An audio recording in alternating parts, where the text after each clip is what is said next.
자, 오늘은 날씨와 날짜에 대한 이야기를 먼저 하고 시작을 해야 될 것 같습니다. 오늘 날짜는 2024년 11월 29일이고요. 바로 이틀 전에 서울 전역에 한 117년 만에 폭설이 내렸다라고 하는 날이었습니다. 보통의 운전자들이라면은, 그리고 보통의 차들이라면은 그런 날씨는 굉장히 부담이 많이 되는 날씨거든요. 의도했던 건 아니지만 저는 이 차 덕분에 그런 부담스러움을 완전히 덜어버릴 수 있었어요. 오늘의 주인공은 2.3 에코부스트가 추가된 포드 브롱코입니다.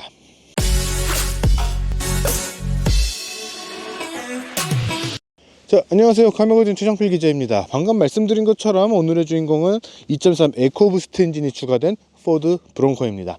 사실 저희가 이 차를 시승할 때 처음에도 말씀을 드렸지만 전혀 의도하진 않았어요. 저희가 딱 시승을 시작하던 그 날부터 비와 눈이 같이 내리기 시작을 했었고, 결국에는 폭설로 바뀌게 됐어요. 그러면서 그 눈 안에 굉장히 많은 물이 포함이 되어 있는 그런 눈을 저희가 습설이라고 이야기를 하거든요. 근데 그 습설이 되면은 눈이 굉장히 무거워요. 그렇기 때문에 타이어 같은데 들러붙기도 하고요. 차가 막 치고 나가려고 할 때도 굉장히 많이 미끄러지고, 일반적인 차들로는 가기가 좀 쉽지 않은 그런 상황이 펼쳐졌습니다. 그런데 이 포드 브롱코라고 하는 차는 어떻게 보면은 오프로드, 험지, 어드벤처, 모험, 아무튼 일반적이지 않은 모든 환경에서 굉장히 다 극복을 할 수 있는 그런 든든한 동반자 같은 차거든요. 그래서 오늘은 이 포드 브롱코에 들어간 2.3 엔진, 처음에 출시가 됐던 거는 2.7, 배기량이 2700cc였기 때문에 굉장히 든든한 그런 느낌들을 가지고 있었는데, 이 2.3 에코부스트도 과연 그런 느낌들을 선사를 해줄 수 있었는지, 선사를 해줬는지에 대한 이야기를 해보려고 합니다. 일단 외관에 대한 디자인 같은 경우에는 기존의 브롱코하고 동일한 디자인을 가져가고 있습니다. 똑같이 아우터뱅크스라고 하는 일반적인 환경과 오프로드, 극한의 환경을 모두 커버할 수 있는 그런 트림을 그대로 유지를 해줬어요. 그렇기 때문에 이번 브롱코에서 굉장히 좀 오해를 많이 받았던 것 중에 하나가 2.3 에코부스트 모델 출시라고 하는 순간 2.7은 단종인가요? 트림이 바뀌나요? 이런 온갖 이야기들이 나왔어요. 하지만 트림은 똑같이 아우터뱅크스 트림이 유지가 됐고, 2.7을 없애고 2.3을 새롭게 출시를 한 게 아니라 2.7도 유지를 해주고 2.3 에코부스트 모델도 같이 출시를 해줬습니다. 그렇기 때문에 디자인적인 측면에서는 기존의 브롱코하고 아주 동일한 그런 디자인을 가지고 있어요. 굉장히 듬직하고 단단하며 오프로드를 가기 위한 SUV에 걸맞는 단단함 혹은 듬직함이 그대로 엿보이는 그런 디자인들이 적용이 됐습니다. 그릴 전면부에 들어간 흰색의 브롱코 레터링이라든가, 동그랗지만 안쪽으로 더 눈이 튀어져 있는 그런 헤드램프의 디자인, 플라스틱 범퍼, 이런 것들에 대한 디자인들이 그대로 유지가 됐기 때문에 딱 정면에서 봤을 때 이 듬직함이라고 하는 거는 여전히 그대로 잘 느낄 수 있는 디자인이다 라고 이야기를 할 수가 있는 거죠. 거기에다가 앞쪽에 이렇게 자리가 되어 있는 이런 고리 같은 것들, 사실은 최근에 KGM이 이런 것들을 좀 토레스라든가 액티언이라든가 그런 차들에 적용을 하고 있기 때문에 브롱코만의 것은 아니게 되긴 했지만, 오리지널리티를 따진다면은 브롱코라고 이야기를 할 수가 있거든요. 그런 디자인들도 그대로 잘 유지가 되어 있죠. 거기에다가 브롱코 같은 경우에는 굉장히 친절하게 맥스로드가 어느 정도인지, 지금 이 차 같은 경우에는 150lbs라고 표시가 되어 있거든요. 이렇게 굉장히 편리한 그런 안내까지도 해주고 있는 모습들을 볼 수가 있습니다. 자, 앞모습에서 봤던 그런 듬직함, 웅장함, 단단함 같은 것들은 이 브롱코의 측면에서도 동일하게 보여집니다. 굉장히 각진 그런 디자인을 가지고 있고, 또 오프로드나 그런 것들에 최적화가 되어 있는 그런 구성을 하고 있기 때문에 이 사이드 미러 같은 경우에도 보통은 이쪽에 달려 있어요. 도어 쪽에 달려 있는 게 요즘에 또 추세이기도 합니다. 그런데 브롱코는 그런 것들에 크게 신경을 쓰지 않는 모습들을 보여주고 있어요. 앞쪽에, 앞유리 바로 앞쪽에 있는 요 바 쪽에 추가적인 암이 나오는 형태로 해서 이 사이드 미러를 장착을 해주게 됐는데, 이게 오프로드라든가 브롱코가 원래 가고자 했던 그런 길들의 생각을 했을 때는 굉장히 적합한 형태라고 이야기를 할 수가 있습니다. 바닥에 어떤 장애물이 있는지, 혹은 이런 차들은 또 뒤에서 뭔가 끌고 가는 트레일러라든가 카라반이라든가 그런 것들에 대한 대비도 같이 해줘야 되거든요. 그래서 그런 것들을 끌고 다니는 차들 같은 경우에는 안전을 위해서 이런 사이드 미러를 조금 더 연장을 하는 그런 경우들도 많이 있습니다. 브롱코는 그런 것들을 기본으로 적용을 해놨기 때문에, 뭐 솔직하게 말씀을 드리면은 일반적인 도로에서는 조금 불편할 수 있어요. 하지만 그거는 유리의 각도를, 거울의 각도를 어떻게 변경을 하는가에 따라서 다 해소가 될 수 있는 부분들이거든요. 하지만 그런 것들을 다 포함을 해서 이 브론코가 원래 가고자 했던 길에 대한 적응을 더 쉽게 할 수 있도록 해주는 그런 요소들도 충분히 갖춰놨습니다. 그러면서도 사실 이런 차들은 필수예요. 이게 여러 가지 가이드가 될 수 있거든요. 그렇기 때문에 사실은 일반적인 SUV 운전자 분들도 이 사이드 스태프를 추가적으로 별도로 장착을 하시는 분들이 많이 계신 건데, 그런 것들도 기본적으로 장착을 해 줬습니다. 그리고 지금 보고 계시는 이 컬러, 저는 고려청자 컬러라고 이야기를 하는데 굉장히 예쁘지 않나요? 이런 컬러들이 같이 조합이 되면서 이 차는 경쟁 모델에서는 조금 볼 수 없는 차분하면서도 단단하면서 웅장함, 그런 것들을 잘 느낄 수 있는 그런 구성이 되어 있다라고 말씀을 드리고 싶어요. 사실 브론코와 같은 차들이 예쁜가? 라고 이야기를 하면은 조금 관점에 따라서 다를 것 같아요. 뭐 예쁘다라고 하는 것의 기준은 여러 가지가 있을 수 있겠지만 분명 유려한 라인은 아닙니다. 하지만 그렇기 때문에 브론코는 브론코가 가고자 하는 길에서는 정말 예쁜 디자인을 가져가고 있다라고 이야기를 할 수 있을 것 같아요. 특히 지금 이 차가 되게 더러워요. 눈, 비, 염화칼슘 온갖 거를 다 맞았기 때문에 굉장히 지금 더러운 상태인데, 브론코에게 있어서는 이런 모습이 정말 잘 꾸며놓은, 화장을 정말 잘 해놓은 그런 모습과 같다 라고 이야기를 할 수 있습니다. 물론 깨끗하게 세차가 된 모습도 괜찮지만 이렇게 뭔가 험로를 갔다 왔다, 어떤 환경이든 다 극복할 수 있다, 그리고 나는 그것을 극복하고 왔다라는 것들이 보여지는 이런 모습들이 브론코에게 있어서는 일종의 훈장과 같다라고 저는 생각이 돼요. 그렇기 때문에 브론코의 지금 이런 뒷모습, 굉장히 단단하고 웅장하며 딱 각져 있는 이런 벽과 같은 모습들은 브론코가 어딘가에 닿아갈 때, 어딘가를 헤쳐나갈 때 나만 믿고 따라와, 나는 듬직한 등판을 갖고 있으니까 라고 이야기를 하는 듯한 그런 모습들이 느껴진다 라는 겁니다. 트렁크 공간은 옆으로 한번, 그리고 위로 한번, 이렇게 두 단계로 열리게 됩니다.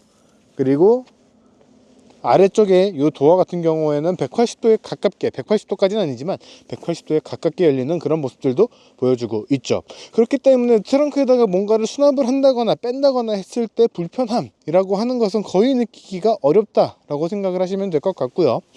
이런 플라스틱 파츠 같은 경우에도 무언가 추가적인 액세서리를 달 수 있도록 액세서리 레디라던가 볼트를 박는다고 하면 어디에 박아야 된다라든가에 대한 그런 가이드들도 같이 제공을 하고 있습니다.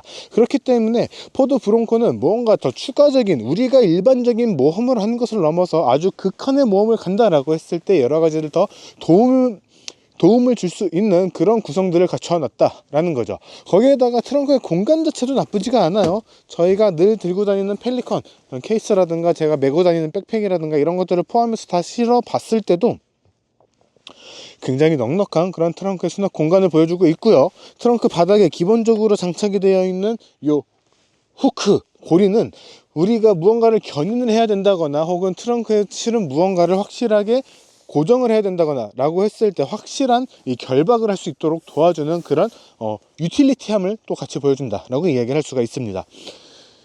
그렇기 때문에 나쁜 차들은 아니에요 다. 하지만 무언가 좀 모험을 떠나고 싶다라고 했을 때는 확실한 동반자, 믿을 수 있는 파트너가 필요하거든요. 그런 파트너가 필요하다라고 했을 때는 이 브론코를 한번 살펴보시는 게 어떨까라는 생각이 드는 거죠. 자, 이번에는 이 포드의 브론코 실내 한번 살펴볼 수 있도록 하겠습니다. 일단 운전석 앉아 있는데, 운전석에 앉았을 때의 브론코는 굉장히 이제 오프로드의 느낌보다는 편안한 느낌들이 굉장히 많이 강조가 되고 있어요. 하지만 그렇다고 해서 오프로드의 감성이 전혀 없는가라고 하면 또 그렇지는 않거든요. 대표적인 부분들이 이 옆에 달려있는 이런 손잡이 같은 부분들일 것 같습니다. 이런 손잡이 같은 부분들은 차에 타고 내릴 때 또 편리하게 타고 내릴 수 있도록 해주는 손잡이의 역할도 하지만, 오프로드를 간다라고 했을 때 사실 오프로드를 가게 되면은 굉장히 많이 차가 흔들리는 그런 현상들이 발생을 하게 되거든요. 그렇기 때문에 우리가 안전벨트도 딱 정확하게 착용을 해야 되고 시트의 포지션도 정확하게 해야 되고 하는 건데, 그럼에도 흔들리는 것들이 좀 과하게 흔들리는 측면들이 있습니다. 그래도 운전자 같은 경우에는 스티어링 휠을 잡고 계속해서 조향을 해야 되다 보니까 그런 것들이 좀 덜한데, 동승자 같은 경우에는 그런 잡을 것들이 없다고 한다면 굉장히 불편하게 되거든요. 그래서 그런 것들에 대한 배려라고 생각을 하시면 될 것 같아요. 굉장히 단단하게 잘 붙어 있는 그런 모습들이 있기 때문에 동승자도 안심하고 라고는 했지만 안심하기는 쉽진 않을 거예요. 오프로드에 대한 경험이 없다면. 하지만 안심하고 요 오프로드를 같이 즐길 수 있는 그런 구성들이 마련이 되어 있습니다. 거기다가 또 재밌는 요소 중에 하나는요, 액션캠 종류를 직접 부착을 할 수 있는 그런 4분의 1 크기의 이제 나사 사이즈거든요. 그런 것들의 마운트가 순정으로 달려 있다라는 거예요.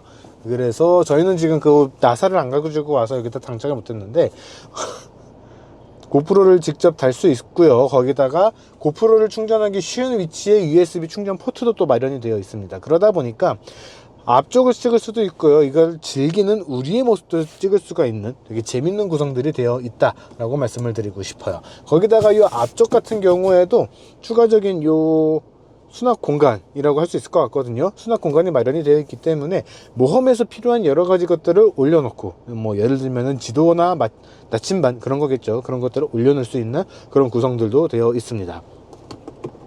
근데 이런 스마트폰을 올려두기는 조금 애매한 게 가운데 턱이 있기는 해요. 근데 이게 되게 잘 날아가거든요. 그렇기 때문에 조금 가벼운 것들을 올려두고, 뭐 이제 앞 유리 위다 보니까 무거운 걸 올려주긴 좀 그래요. 가벼운 것들을 올려두고 이런 오프로드를 주행하기에 괜찮은 그런 구성들을 갖고 있습니다. 또 한 가지 재밌는 거는요, 요 가운데 버튼들이 들어가 있다라는 거예요. 이제 두 가지 기능, 세 가지 기능, 네 가지 기능이 좀 들어가 있는데, 하나는 이제 비상등이고요. 또 하나는 트랙션 컨트롤, 요 구동력에 대한 제한을 풀어주는 겁니다. 요 컴퓨터가 제어를 해주는 거를 꺼주는 기능이 들어가 있고, 두 가지가 되게 재밌다라고 생각이 드는 게, 하나는 이런 본격적인 오프로드를 가기 위한 차에서 늘 필요한 것들, 이제 리어 디퍼런셜 기어를 잠가주는 디퍼 락 기능이 들어가 있습니다. 또 하나 재밌는 기능은요, 산길 회전 보조라는 기능이에요. 요거 같은 경우에는 사륜 하이나 사륜 로우로 변경을 하고서 작동을 시킬 수가 있는데, 이것을 켜고 주행을 하시게 되면은 주행 반경을 굉장히 작게 줄여주는 그런 기능들이 작동을 하게 됩니다. 이거는요, 사실 우리가 조향을 하고자 하는 방향 쪽에 있는 뒷바퀴를 잠가주는 형태예요. 그렇기 때문에 너무 높은 속도에서는 사용을 하기가 어려운데, 순간적으로 잠가주기 때문에 바깥쪽 바퀴만 돌게 되거든요. 그래서 가운데 쪽을 기준으로 해서 이렇게 돌아가는 약간의 추계 역할을 해주는 그런 기능이 장착이 되어 있다라고 보시면 될 것 같습니다. 근데 이런 버튼들이 약간 좀 우레탄 같은 느낌들로 되어 있어요. 완벽한 플라스틱도 아니고 완벽한 가죽도 아니고, 또 그렇다고 해서 너무 흐물흐물한 것도 아닌 그런 구성으로 되어 있기 때문에 조작에 대한 느낌이라든가 그런 것들이 되게 부드럽거든요. 그렇기 때문에 굉장히 오랫동안 험지에 가면서 사용을 했을 때 굉장히 많은 도움을 줄 수 있을 것 같은 그런 기분들을 선사를 해주고 있습니다. 그리고 이 가운데 부분에서 가장 좀 눈길이 가는 것 중에 하나는 두 가지인 것 같아요. 첫 번째는 이런 오프로드를 가는 모델들 같은 경우에는 이제 튜닝을 또 많이 하게 되잖아요. 그랬을 때 도어를 분리하는 형태의 튜닝을 할 수 있도록 창문을 조작을 하는 버튼들을 전부 다 가운데다가 배치를 해줬다라는 겁니다. 그렇기 때문에 사이드 미러에 대한 거울 각도를 조절해 주는 것들도 다 가운데 들어가 있어요. 그래서 도어 쪽은 굉장히 깔끔하게 되어 있고 많은 기능들이 다 가운데 몰려 있다라는 거예요. 두 번째 재밌는 점은 포드가 자랑하는, 혹은 브롱코가 자랑하는 오프로드 모드, 고트 모드라고 하는 겁니다. GOAT 모드라고도 적혀 있는데, 고트 모드라는 게 적혀 있어요. 여기에서 여러 가지들을 조절을 할 수가 있습니다. 기본적으로 구동의 방식을 어떻게 할 것인가, 이륜 하이 혹은 사륜 오토, 사륜 로우나 사륜 하이에 이르기까지 총 4가지 구동 방식을 선택을 할 수가 있고요. 고트 모드를 돌리게 되면은 노멀, 스포츠, 에코, 그리고 미끄러운 길, 진흙, 비프전길, 그리고 모래길까지 굉장히 다양한 주행 모드를 선사를 해줍니다. 그래서 각각의 모드에 따라서 필수로 작동이 되어야 하는 것들, 뭐 예를 들면은 사륜 하이에 디퍼런셜 락을 잠가야 된다던가, 그런 기능들이 같이 연동돼서 움직이게 되거든요. 그러니까 운전자가 뭔가 굉장히 많은 것들을 신경을 쓸 필요가 없다라는 겁니다. 일반적인 도로에서는 노멀이나 에코, 스포츠로 두고 주행을 하시면 되고, 오프로드 현장에 갔을 때, 그런 환경에 빠졌을 때 우리가 어떻게 하면 빠져나갈 수 있지, 기어 변속기는 수동으로 해야 될 것 같고, 우리가 일부 이렇게 조향을 막 하면서 해야 될 것 같고, 여러 가지 생각이 들게 되는데, 그냥 고트 모드로 우리가 빠져있는 환경에 맞춰서 설정을 해주면 알아서 차가 세팅을 바꿔준다라는 거예요. 물론 그럼에도 빠져나오지 못하는 경우에는 여러 가지 이제 스킬을 쓸 필요가 있긴 하겠지만 기본적으로는 자동차가 어느 정도 서포트를 해주기 때문에 설정을 바꿔주기 때문에 운전자는 그냥 조심스럽게 나오기만 하면 된다라는 겁니다. 그래서 굉장히 재밌는 기능들, 유용한 기능들이 많이 들어가 있다라고 보시면 될 것 같아요. 가운데 있는 인포테인먼트 시스템 같은 경우에는 포드가 사용을 하고 있는 것 중에서는 아마도 가장 편한 형태가 아닐까라고 생각이 듭니다. 물론 최근에 출시가는 익스플로러를 직접 주행을 하면서 사용을 해보면은 또 어떨진 모르겠어요. 하지만 지금까지 저희가 타봤던 차들 중에서는 포드의 인포테인먼트 시스템 중에서는 가장 편한 형태다라고 생각을 하시면 될 것 같습니다. 계기판 같은 경우에도 속도계는 그냥 아날로그 방식으로 되어 있는데 가운데 굉장히 큼직한 디스플레이가 장착이 되어 있습니다. 그래서 RPM이라든가 속도계라든가 연료량이라든가 주행 보조 기능과 관련된 대부분의 것들이 다 동일하게 볼 수 있도록 되어 있는데, 여기에다가 추가적으로 연비라든가 트립이라든가 오프로드 상태, 공기압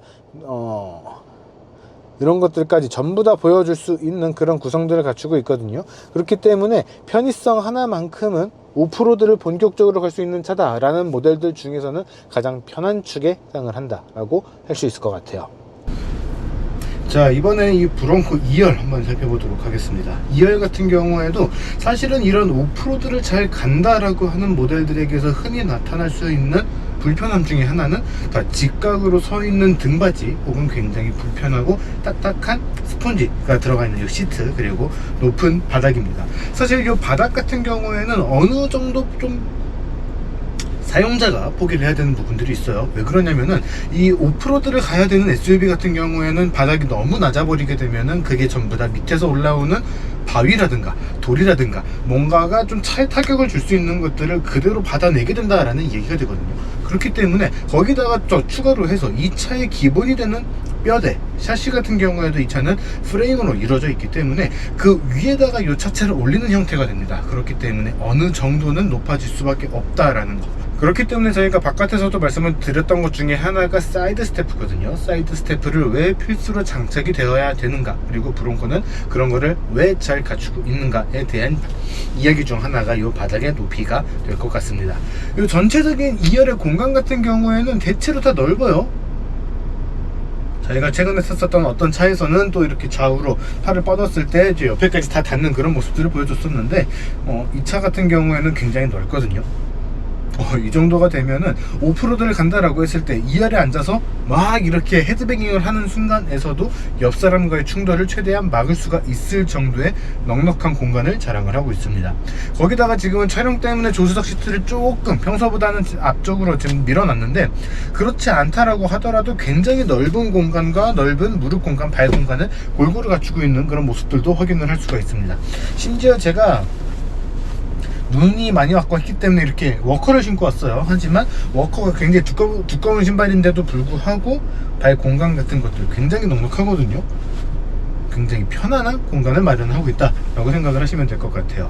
그리고 시트 같은 경우에도 이 시트의 스펀지가 막 두꺼운 건 아닙니다. 하지만 좀 얇은 편이긴 하지만 지나치게 딱딱하지 않은 형태의 스펀지가 들어가 있어서 착자감도 나쁘지 않고요. 등받이 같은 경우에는 살짝 좀 서 있는 느낌 있기는 하지만 막 불편하다라고 생각이 될 정도는 아니다라고 말씀을 드리고 싶습니다. 거기다가 2열 시트를 접었을 때는 이 엉덩이 시트 부분이 아래쪽으로 내려가면서 전체적으로 다 내려오는 그런 형태로 시트가 접히게 되거든요.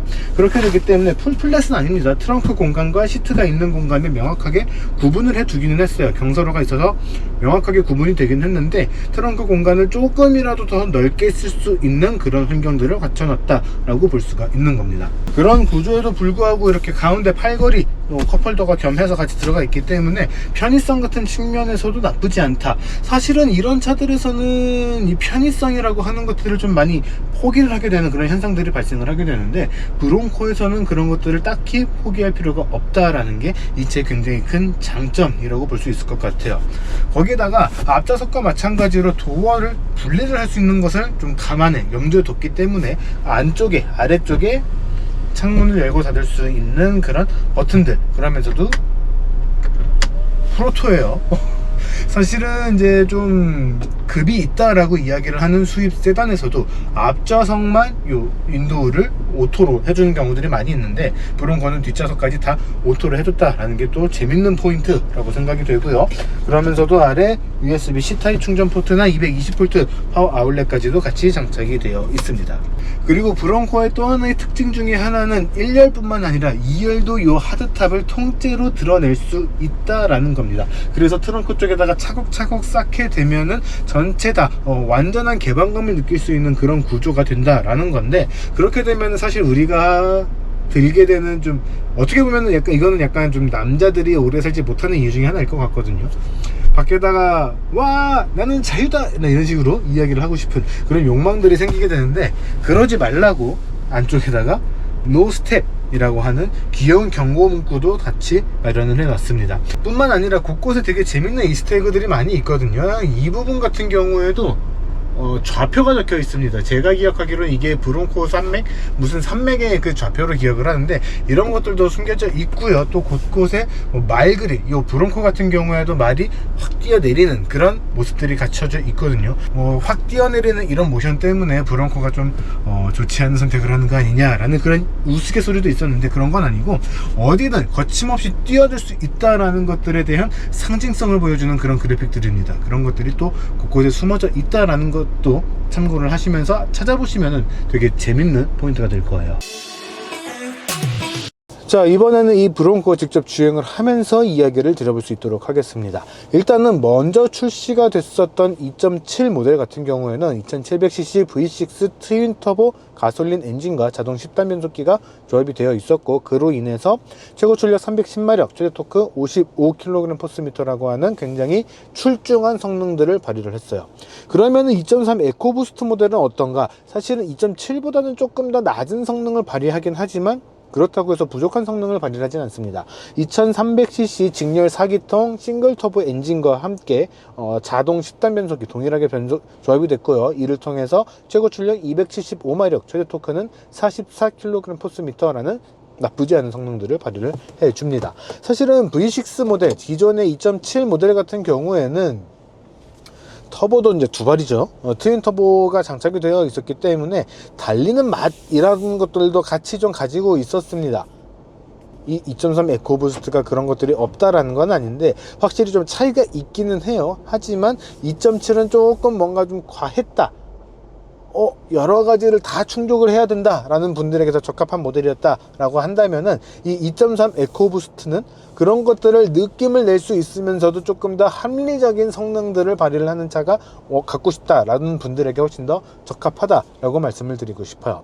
특히 저희가 이번에 눈길이 눈이 아주 막 쌓여있는 그런 길을 막 주행을 하다 보니까 더더욱 그런 느낌들이 좀 들게 됐는데, 사실 이런 차들을 타다 보면은 출력이나 발휘하는 토크 이런 것들 대비 굉장히 좀 둔탁하게 나아간다라는 느낌들을 받을 때가 있거든요. 하지만 그런 것들이 오프로드에서는 또 굉장히 중요한 포인트가 됩니다. 과한 출력들을 한 번에 팍팍 내보내게 되면은 차가 빠지게 되는 그런 환경들이 되는 건데, 2.3도 그렇고 2.7도 그렇고 요 브론코는 두 가지 모델이 다 굉장히 안정적으로 치고 나가는 그런 주행 감각들을 선보여 줬다라는 거예요. 그래서 저는 이번에 뭐 다른 차들이 굉장히 뭐 눈에 파묻혀서 미끌린다거나 하는 그런 환경 속에서도 딱히 걱정이 없었습니다. 제가 했던 거는 고트 모드를 미끄러운 길 모드로 변경을 해줬던 것 뿐이거든요. 그렇게 되면서 자동적으로 사륜 하이 주행 모드가 적용이 되다 보니까, 구동 모드가 적용이 되다 보니까 딱히 뭐 어렵다거나 불편하다거나 불안하다거나 그런 것들을 느끼지 않고 주행을 할 수가 있었습니다. 그러니까 이 2.3 에코부스트가 되면 출력이 떨어지게 되니까 훨씬 더 불안한 주행 감각들을 가져가게 되는 거 아니냐, 2.7 대비 훨씬 더 오프로드 같은 것들을 못 가게 되는 것 아니냐 라고 생각이 되신다면은 전혀 그렇지 않다라고 말씀을 드릴 수 있을 것 같아요. 사실은 이 포드 브론코가 처음 출시가 됐을 때 어떤 경기도 어디 구석에 있었던 어떤 이 돌산으로 들어갔습니다. 이 돌을 캐는 이 채석장 같은 곳으로 갔었는데, 거기서 주행을 하면서 굉장히 좀 험한 길을 다녔었거든요. 만약에 기회가 된다면은 이 2.3 에코부스트로도 거기를 똑같이 한번 달려보고 싶어요. 이 차로도 동일하게 굉장히 잘 달릴 수 있을 것 같다라는 그런 확신이 지금 저한테는 있거든요. 굉장히 험한 오프로드 길 혹은 지금 저희가 주행을 하는 것처럼 굉장히 잘 포장된 길에서 모두 다 동일하게 편안함과 강인함을 동시에 선사해주는 그런 모습들이 잘 담겨있는 차가 이 브론코 2.3 에코부스트라고 볼 수 있을 것 같습니다. 그런데 보통 이런 오프로드를 잘 가는 SUV들은 굉장히 각져 있어요. 그리고 순간적으로 막 토크를 막 세게 내보내는 것들이 아니라 길게 토크밴드를 길게 가져가서 꾸준하게 높은 토크를 발휘할 수 있도록 해주는 그런 모습들을 가지고 있기 때문에 통상적으로는 연비가 굉장히 떨어지게 됩니다. 그런데 지금 이 차 같은 경우에는 저희가 시승을 하는 동안 7.8이라고 하는 평균 연비를 보여주고 있어요. 아주 훌륭하다라고 이야기하기에는 조금 어려울 수 있는데 이 차의 성격과 이 차의 크기를 생각을 한다면, 거기에다가 이 차에 지금 탑재되어 있는 2300cc라는 배기량까지 생각을 한다면은 훌륭한 연비거든요. 그냥 평균적으로 전체 다 시장을 다 봤을 때는 그렇지 못하다라고 볼 수는 있겠지만 이 차의 성격, 배기량, 스타일 이런 것들을 보고 이 숫자를 봤을 때는 굉장히 훌륭한 연비를 보여주고 있는 겁니다. 탱크 같은 차예요. 사실 브론코는 굉장히 단단하고 큼직하며 든든한 탱크 같은 차인데 그런 차가 연비 효율도 나쁘지 않다라는 게 되거든요. 이런 것들은 다른 차들이 항상 부러워할 만한 그런 요소라고 생각을 하시면 될 것 같아요. 그렇기 때문에 이 차에서 조금 불편하다라고 하는 점, 사실은 이렇게 각져 있는 것들이 좀 있다 보니까 풍절음은 조금 들어오는 편에 해당을 합니다. 근데 그거는 구조에 대한 어쩔 수 없는 한계점이거든요. 브론코기 때문에 나는 게 아니라 이런 차기 때문에 나게 되는 그런 요소들이에요. 다만 그런 차들 중에서도 이 차에서는 그런 소리들이 조금 덜 난다, 잘 걸러주는 편에 해당을 한다 라고 생각을 하시면 좋을 것 같습니다. 사실 이런 오프로드를 가는 차들, 아까도 실내에서도 말씀을 드렸지만 도어를 분리를 해서 다른 형태로 튜닝을 하는 그런 것들을 굉장히 많이 하다 보니까 도어의 특징 중에 하나가 가벼워야 되거든요. 가벼워야지 분리를 하고 장착을 하고 할 때 쉽게 들고 떼고 할 수가 있다 보니까 그렇게 되는데, 이 차는 상당히 두꺼워요. 근데 그렇다고 해서 문을 뗐을 때 막 엄청나게 무거운가? 사실 솔직하게 말씀을 드리면 경쟁 모델의 문하고 무게 자체는 거의 비슷합니다. 그러다 보니까 그런 두꺼운 문 안쪽에다가 흡음재가 됐던 뭔가 소리를 더 줄여줄 수 있는 그런 것들을 더 장착을 할 수가 있게 됐고, 또 실제로 그런 것들을 장착을 해줬어요. 그러다 보니까 실내에서 느껴지는 이런 정숙성, 일반적인 도로를 갈 때의 이 편안함 같은 것들이 조금 더 배가가 됐다라고 볼 수 있는 거죠. 지금 오늘 측풍이 굉장히 많이 불거든요. 이거는 브론코라서 나는 게 아니라 오늘의 날씨가, 오늘의 환경이 그런 거기 때문에 이 브론코의 기본적인 정숙성은 오프로드를 갈 수 있는, 오프로드를 제대로 즐길 수 있는 차들 중에서는 정말 상위에 해당을 한다, 상위에 자리를 하고 있다 라고 보시면 될 것 같습니다. 그러면서 또 같이 언급을 하고 싶은 거는 사실은 이제 바닥에서 올라오는 이런 진동이라든가 충격이라든가 이런 로드 노이즈라든가 그런 거예요. 사실은 타이어가 이제 머드 타이어에 해당을 하기 때문에 소리는 조금 올라오는 편이긴 합니다만, 밖에서 들어왔었던 풍절음과 마찬가지로 전체적인 방음이 잘 되어 있는 편이기 때문에 소리가 조금 들어오네 라는 정도는 생각을 할 수 있지만, 이게 굉장히 막 시끄럽다거나 그러지는 않다 라고 말씀을 드릴 수 있을 것 같고요. 물론 도시명 SUV라든가 세단이라든가 그런 것들과는 비교를 할 수가 없습니다. 그런 것들과 비교를 하면은 훨씬 더 단단하고 물컹하고 딱딱하고 아무튼 편하지 않은 그런 느낌들을 많이 받을 수 있을 거예요. 하지만 그런 것들을 원하신다면 브론코가 아니라 익스플로러를 가셔야 되거든요. 브론코를 선택을 하신다는 것들은 그런 것들을 감수를 하신다는 뜻입니다. 그러면서도 오프로드를 갔을 때 안전하게 믿고 들어갈 수 있는 파트너를 선택을 한다라는 것이 되기 때문에, 여러분들이 브론코를 보시는 이유가 무엇인가를 한번 고려를 해 보시고, 여러분들이 브론코를 고민한 이유가 무엇인지 다시 한번 생각을 해 보시는 게 필요할 것 같아요. 자, 지금까지 포드의 브론코, 그 중에서도 새롭게 추가가 된 2.3 에코부스트 모델을 시승해 봤습니다. 뭐 지금 여러분들이 보시고 있는 이 화면에서는 눈이 다 녹았기 때문에 그런 것들이 티가 전혀 안 나긴 하지만, 저는 이번에 폭설이라든가 이 폭설이 내린 게 녹았다가 얼어붙는 그런 환경들에 이르기까지 일반적인 차들이라면은 분명 부담스러울 만한 그런 도로 환경을 계속해서 시승을 했어요. 그러다 보니까 이번 시승 동안에 저는 다시 한번 이 포드 브론코라고 하는 모델이 어떤 매력을 갖고 있는지 다시 한번 확실하게 느낄 수 있었던 것 같습니다. 거기다가 2.3 에코부스트가 되면서는 가격에 대한 진입 장벽도 굉장히 낮아졌어요. 이 2.3 에코부스트 같은 경우에는 7,400만 원대, 원래부터 판매가 되고 있었던 2.7 모델 같은 경우에는 8,140만 원대에서 판매를 하고 있습니다. 경쟁 모델과 비교를 했을 때 이 차의 가격이 막 엄청나게 비싼 건 아니었지만, 이 2.3 에코부스트가 추가가 되면서 이런 가격에 대한 경쟁력도 훨씬 더 높아졌거든요. 그러면서도 이번에 이 차를 시승을 해보면서 느낀 거는 2.7과도 비교했을 때 전혀 부족함이 없는 상품성을 갖고 있기 때문에 여러분들이 원하는 그런 모습들을 다 보여줄 수 있는 모델이다 라는 겁니다. 그렇기 때문에 이런 차를 선택하시는 분들은 분명 그런 분들일 거예요. 어드벤처, 모험, 혹은 오프로드, 이런 것들, 남들이 잘 가지 않는 길을 가는 것을 선호를 하고 또 그런 도전 정신이 있는 분들이다 라고 생각이 되는데, 그런 분들이라면은 이 포드 브론코는 꼭 한번 경험을 해보시고 검토 과정에 올려두시고 판단을 해보셨으면 좋겠습니다. 자, 이번 영상은 여기까지고요. 저희는 또 조만간 다른 시승 영상으로 돌아올 수 있도록 하겠습니다.